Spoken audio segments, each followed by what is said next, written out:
നമസ്കാരം. 1975 ജൂൺ 25-ന് അർദ്ധരാത്രിയാണ് പ്രധാനമന്ത്രി ഇന്ദിരാഗാന്ധിയുടെ ഉത്തരവിൽ രാഷ്ട്രപതി ഫക്രുദ്ദീൻ അലി അഹമ്മദ് രാജ്യത്ത് അടിയന്തരാവസ്ഥ പ്രഖ്യാപിച്ചത്.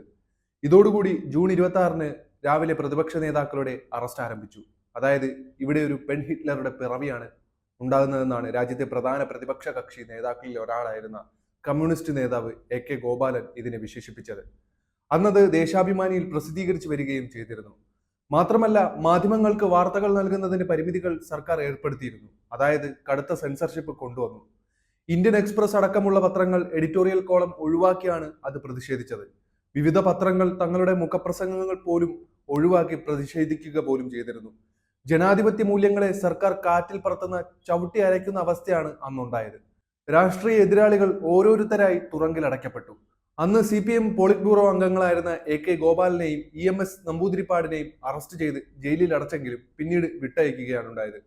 ഇരു നേതാക്കളും മൈക്കില്ലാതെ വിവിധ പ്രദേശങ്ങളിലെ പൊതുയോഗങ്ങളിൽ അടിയന്തരാവസ്ഥയ്ക്കെതിരെ പ്രതിഷേധിച്ചുകൊണ്ട് പ്രസംഗിച്ചിരുന്നു. എന്നാൽ CPM അടക്കമുള്ള മിക്ക പ്രതിപക്ഷ കക്ഷികളുടെയും ഭൂരിഭാഗം നേതാക്കളും ജയിലിൽ തന്നെയായിരുന്നു തുടർന്നത്. ചിലർ അടിയന്തരാവസ്ഥയുടെ 19 മാസവും ജയിലിൽ കഴിയേണ്ടി വന്നു എന്നുള്ളതാണ് ഏറെ കഷ്ടം. 1975 ജൂലൈ 21-ന് AKG ലോക്സഭയിൽ നടത്തിയ പ്രസംഗം വളരെയധികം ശ്രദ്ധേയമാണ്. ദേശീയ സ്വാതന്ത്ര്യ സമര പ്രസ്ഥാനമായ കോൺഗ്രസ് തന്നെ രാജ്യത്തെ ജനാധിപത്യ വ്യവസ്ഥിതിയെ അട്ടിമറിക്കുന്നതിനെതിരായ രൂക്ഷ വിമർശനമാണ് പ്രസംഗത്തിലുടനീളം ഉണ്ടായിരുന്നത്. താനടക്കമുള്ള ബ്രിട്ടീഷ് വിരുദ്ധ സ്വാതന്ത്ര്യ പോരാളികളെ സർക്കാർ കൈകാര്യം ചെയ്യുന്ന രീതിയെ അദ്ദേഹം രൂക്ഷമായി തന്നെ വിമർശിച്ചു. രാജ്യത്തിന്റെ വിവിധ ഭാഗങ്ങളിലായി ആയിരക്കണക്കിന് സഖാക്കൾ ജയിലിലുള്ളപ്പോൾ തന്നെയും EMSനെയും മാത്രം എന്തിനാണ് പുറത്തേക്ക് വിട്ടയച്ചതെന്ന് AKG പ്രധാനമന്ത്രിയോടും സർക്കാരിനോടും ആവർത്തിച്ച് ചോദിച്ചുകൊണ്ടിരുന്നു. CPMന്റെ 34 MP ജയിലിലാണെന്നും AKG ചൂണ്ടിക്കാട്ടി. 1975 ജൂലൈ 21-ന് ലോക്സഭയിൽ AKG നടത്തിയ പ്രസംഗത്തിന്റെ പൂർണ്ണരൂപം ഇങ്ങനെയാണ്: CPMന് വേണ്ടി ഞാൻ പറയുന്നു, അടിയന്തരാവസ്ഥയെ ഞാൻ ശക്തമായി എതിർക്കുകയാണ്. വളരെയധികം അസ്വസ്ഥതയുണ്ടാക്കുന്ന അസാധാരണ സാഹചര്യത്തിലാണ് ഞാൻ ഇന്ന് ഇവിടെ സംസാരിക്കുന്നത്. ഞങ്ങളുടെ 34 MP ഇവിടെയില്ല. അതവരുടെ കുഴപ്പം കൊണ്ടല്ല. അവരെ വിചാരണയില്ലാതെ തടവിൽ വെച്ചിരിക്കുകയാണ്. പാർലമെന്റ് തന്നെ വെറും പ്രഹസനമായി മാറിയിരിക്കുന്നു. പ്രധാനമന്ത്രി ഇന്ദിരാഗാന്ധിക്കും അവരുടെ പാർട്ടിക്കും നിന്ദ്യമായി ഉപയോഗിക്കാനുള്ള ഒരു വസ്തുവായിരിക്കുന്നു ഇത്. എന്നെ അറസ്റ്റ് ചെയ്ത് ഒരാഴ്ച ജയിലിലടച്ചു. ജ്യോതിർമയി ബസുവിനെയും നൂറുൽ ഹൂദയെയും ജയിലിലടച്ചു. എനിക്ക് വയസ്സായിരിക്കുന്നു. എനിക്കിപ്പോൾ അത്ര ഉച്ചത്തിൽ സംസാരിക്കാൻ കഴിയുന്നില്ല.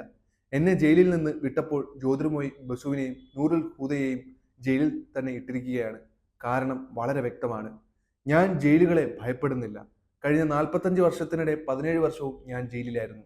അതേസമയം 2 ദിവസം ഞാൻ ജയിലിൽ നേരിട്ടത് മനുഷ്യത്വരഹിതമായ പെരുമാറ്റമായിരുന്നു. എനിക്ക് നിരാഹാരം കിടക്കേണ്ടി വന്നു. സ്പീക്കർക്ക് ടെലിഗ്രാം അയച്ച ശേഷമാണ് സ്ഥിതി അല്പം മെച്ചപ്പെട്ടത്. രാജ്യത്തിന്റെ സ്വാതന്ത്ര്യത്തിന് വേണ്ടി പോരാടി ജയിലിൽ കിടന്നിട്ടുള്ള ഒരു പഴയ കോൺഗ്രസ്സുകാരൻ എന്ന നിലയിൽ ഞാൻ ഇന്ന് ഇത്തരം പെരുമാറ്റങ്ങൾ നേരിടേണ്ടി വരുമ്പോൾ അത് വിഷമം ഉണ്ടാക്കുന്നവയാണ്. 2 ദിവസം മുമ്പ് മാത്രമാണ് എന്നെ ജയിലിൽ നിന്ന് വിട്ടത്. കാരണം എനിക്കറിയാം. പക്ഷേ 2000-ഓ 3000-ഓ വരുന്ന എൻ്റെ സഖാക്കൾ ഇപ്പോഴും ജയിലിലാണ്. അതിനെക്കുറിച്ച് നിങ്ങൾക്ക് എന്താണ് പറയാനുള്ളത്? എന്തുകൊണ്ട് നിങ്ങൾ എന്നെയും EMSനെയും മാത്രം മോചിപ്പിച്ചു? മാർക്സിസ്റ്റുകാരെയും ഇടതുപക്ഷക്കാരെയും പ്രതിപക്ഷ പാർട്ടിക്കാരെയും അറസ്റ്റ് ചെയ്തിട്ടില്ല എന്ന് ലോകത്തിന് മുന്നിൽ കാണിക്കാനല്ലേ? അറസ്റ്റ് ചെയ്യപ്പെട്ടവരെല്ലാം പ്രതിലോമകാരികൾ മാത്രമാണെന്ന് കാണിക്കാൻ. ഈ പാർലമെന്റ് സെഷൻ സർക്കാരിന്റെ അടിയന്തരാവസ്ഥ പ്രഖ്യാപനത്തിന് സാധുത നൽകാനുള്ളതാണ്. ആഭ്യന്തര സുരക്ഷയുടെ പേരിൽ ജൂൺ 26-ന് രാഷ്ട്രപതി നടത്തിയ അടിയന്തരാവസ്ഥ പ്രഖ്യാപനത്തിന് സാധുത നൽകാൻ പ്രതിപക്ഷത്തെ അതിന്റെ കടമ നിർവഹിക്കുന്നതിൽ നിന്ന് തടയുന്നു. എന്തുകൊണ്ട്? പെട്ടെന്നുള്ള ഈ പ്രഖ്യാപനം രാജ്യം നേരിടുന്ന ഏതെങ്കിലും ആഭ്യന്തര സുരക്ഷാ ഭീഷണി കാരണമുള്ളതല്ല. മറിച്ച് അലഹദാബാദ് ഹൈക്കോടതി വിധിയും ഗുജറാത്ത് നിയമസഭാ തെരഞ്ഞെടുപ്പിൽ കോൺഗ്രസിനുണ്ടായ തിരിച്ചടിയും മൂലമാണ് ഉണ്ടായിരിക്കുന്നത്. ഇന്ദിരാഗാന്ധിയുടെ നേതൃത്വത്തിൽ രാജ്യത്തിന്റെ സമ്പദ് വ്യവസ്ഥ തകർന്നിരിക്കുകയാണ്. മുതലാളിത്ത വികസനമാണ് സമ്പദ് വ്യവസ്ഥയെ പാപ്പരാക്കുന്നത്. അത് പണക്കാരനെ കൂടുതൽ പണക്കാരനും പാവപ്പെട്ടവനെ കൂടുതൽ പാവപ്പെട്ടവനുമാക്കുന്നു. ജനങ്ങളുടെ ഈ അവിശ്വാസം തിരിച്ചറിഞ്ഞുകൊണ്ടാണ് സുപ്രീം കോടതിയുടെ അന്തിമ വിധി വരുന്നതുവരെ പ്രധാനമന്ത്രി രാജിവെക്കാൻ വിസമ്മതിച്ചത്. CPMന് വേണ്ടി ഞാൻ പറയുന്നു, ഞാൻ ഈ അടിയന്തരാവസ്ഥ പ്രഖ്യാപനത്തെയും സഭ അതിന് സാധുത നൽകുന്നതിനെയും പൂർണ്ണമായും എതിർക്കുന്നു. 39 MP നിരവധി പ്രതിപക്ഷ നേതാക്കൾ അറസ്റ്റിലാണ്. ഈ രാജ്യത്തെ ജനങ്ങളുടെ താല്പര്യത്തെ ഞങ്ങൾക്ക് ഒരിക്കലും വഞ്ചിക്കാനാവില്ല. ഇന്ത്യൻ ജനാധിപത്യത്തെ തുടച്ചു നീക്കുന്നത് ഞങ്ങൾക്ക് അനുവദിക്കാനും കഴിയില്ല. ഈ ജനാധിപത്യ കശാപ്പിനെ എങ്ങനെ നീതീകരിക്കാനാകും? ഇന്ദിരാഗാന്ധി അവകാശപ്പെടുന്നത് ഇത് വലതുപക്ഷത്തെയും ഇടതുപക്ഷ തീവ്രവാദികളെയും പരാജയപ്പെടുത്താനാണെന്നാണ്. ഈ കപട പ്രചാരണം രാജ്യത്തെ പൊതുജനാഭിപ്രായം അനുകൂലമാക്കാനും വിദേശ രാജ്യങ്ങളുടെ പിന്തുണ നേടാനുമുള്ളതാണ്. ഇതിന്റെ ഭാഗമായാണ് ഗൂഢാലോചന സംബന്ധിച്ച അട്ടിമറി ശ്രമങ്ങൾ സംബന്ധിച്ച ആർമിയോടും പോലീസിനോടും സർക്കാരിന്റെ നിയമവിരുദ്ധ ഉത്തരവുകൾ അനുസരിക്കരുത് എന്ന് പറയുന്നത് സംബന്ധിച്ച് എല്ലാം ശക്തമായ പ്രൊപ്പഗണ്ടകൾ വരുന്നത്. ഈ ശക്തമായ പ്രചാരണം മാറ്റിവെച്ച് നോക്കിയാൽ എന്താണ് യാഥാർത്ഥ്യം? യാതൊരു ബഹുജന പിന്തുണയുമില്ലാത്ത സർക്കാർ ഈ പറയുന്ന സംഘടനകളെല്ലാം പെട്ടെന്ന് രാജ്യത്തിന്റെ ആഭ്യന്തര സുരക്ഷയ്ക്ക് ഭീഷണിയാണെന്നും ഇവയെ നേരിടാനുള്ള വഴി അടിയന്തരാവസ്ഥ കൊണ്ട് വരികയാണ് എന്നെല്ലാം പറഞ്ഞാൽ അത് ജനങ്ങൾ വിശ്വസിക്കുമെന്ന് കരുതരുത്. ഇത്തരം രാഷ്ട്രീയത്തെയും പ്രത്യയശാസ്ത്രങ്ങളെയും രാഷ്ട്രീയമായും പ്രത്യയശാസ്ത്രപരമായും ചെറുത്ത് തോൽപ്പിക്കണം എന്നുള്ളത് ആണ് വസ്തുതാപരമായ കാര്യം. അവർ ക്രിമിനൽ പ്രവർത്തനങ്ങളിൽ ഏർപ്പെടുകയാണ് എങ്കിൽ സാധാരണ ക്രിമിനൽ നിയമങ്ങൾ കൊണ്ട് അവരെ നേരിടണം. അടിയന്തരാവസ്ഥ പ്രഖ്യാപനവുമായി ബന്ധപ്പെട്ട് സർക്കാർ എടുത്തിട്ടുള്ള നടപടികൾ വ്യക്തമാക്കുന്നത് ഇത് ജനവിരുദ്ധമാണ് എന്നാണ്.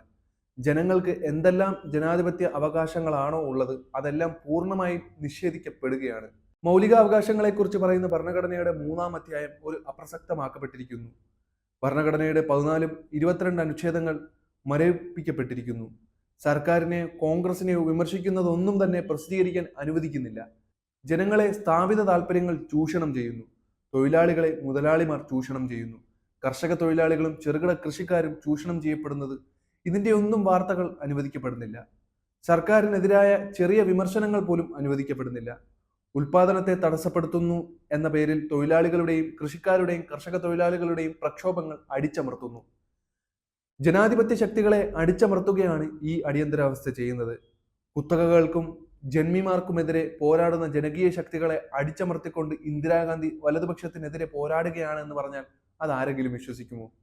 സോവിയറ്റ് യൂണിയനിലെ കമ്മ്യൂണിസ്റ്റ് പാർട്ടി അടക്കം ലോകത്തെ ചില കമ്മ്യൂണിസ്റ്റ് പാർട്ടികൾ വലതുപക്ഷത്തിനെതിരായ ആക്രമണം എന്ന് തെറ്റിദ്ധരിച്ച് അതിജീവനത്തിനായി പോരാടുന്നവരെ അടിച്ചമർത്തുന്ന ഈ ജനാധിപത്യ കശാപ്പിനെ പിന്തുണയ്ക്കുന്നത് തികച്ചും ദൗർഭാഗ്യകരമാണ്. ഇതാണ് അന്ന് AKG പ്രസംഗിച്ച പ്രസംഗം.